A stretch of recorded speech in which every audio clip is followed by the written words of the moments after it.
Guess who's back and crazier than ever? You got it, Rashid.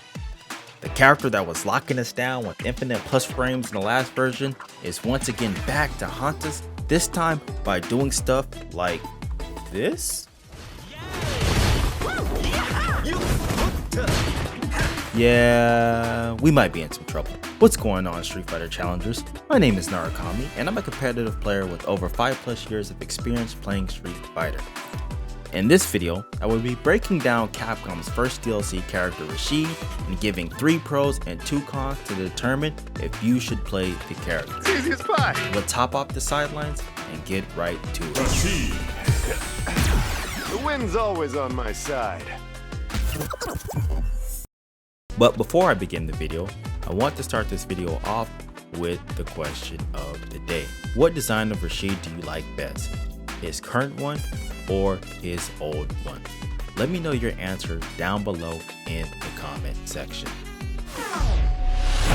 Street Fighter 6. The first pro that I'm going to be talking about is Rashid's Fireball. Rashid's Fireball at its base level is kinda underwhelming, but when it's charged, that's when its potential is fully unlocked. The charged version leaves a wind trail that allows Rashid to enhance some of his moves.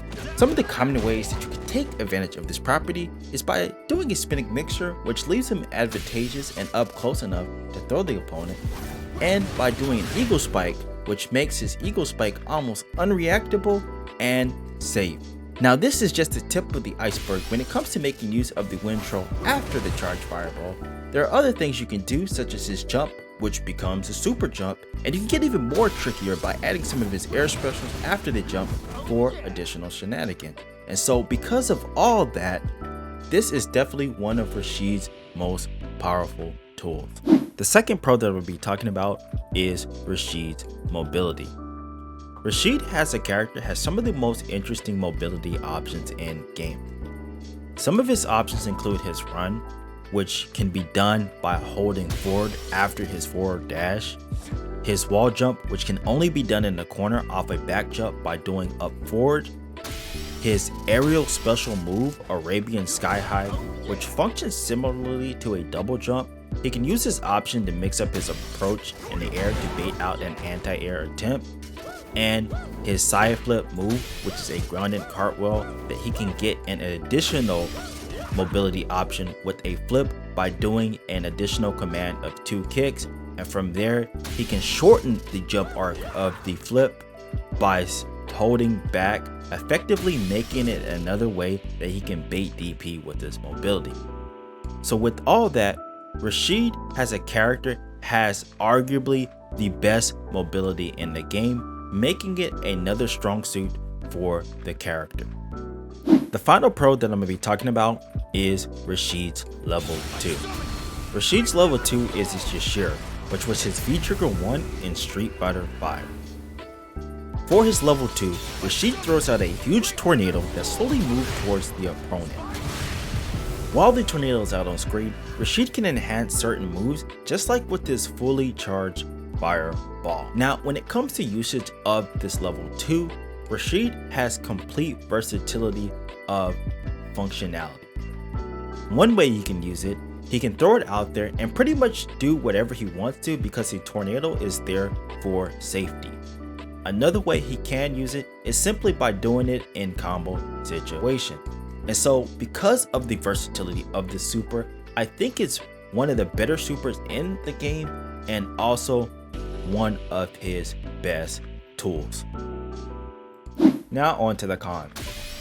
The first con that I'm going to be talking about is Rashid's Stubby normals. Due to Rashid having insane mobility, Capcom decided to balance out this character by giving the character shorter range normals. Each one of Rashid's normals is only effective in the close range due to the ranges that they go. Since the range on his normals is limited, in order to maximize the usage of them, you have to play this character in the close ranges, or else you run the risk of easily being whiff punished. So because of that, you have to keep this in the back of your mind, and whenever you're playing this character, you're going to want to be comfortable playing in these up close and personal ranges. The final con that I'll be talking about is Rashid's issues when it comes to dealing with zoning. Rashid has a character that has a hard time in dealing with fireball characters. And you would think with this character having a fireball himself, that would be easier for him to deal with zoning, but that isn't the case. Rashid's fireball, in order to negate other projectiles, has to be done almost preemptively due to the startup of his tornado. Now he does have another option that he can use in his Arabian Cyclone, which can be canceled into a roll that he can use to work his way in, but once again this has to be done preemptively in order to be made effective. So due to all that, you're left only with two good options in dealing with fireballs. Either walking and parrying, or trying to fake out your opponent with his air mobility to beat their anti-airs, but understand there are characters such as Gao that can bypass this mix-up by simply just flash kicking.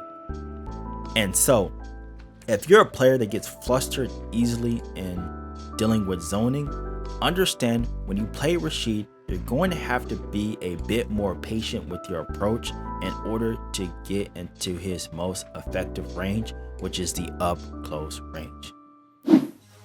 So those are 3 pros and 2 cons of playing Rashid. Now to circle back to the original question, should you play Rashid? Well, that depends.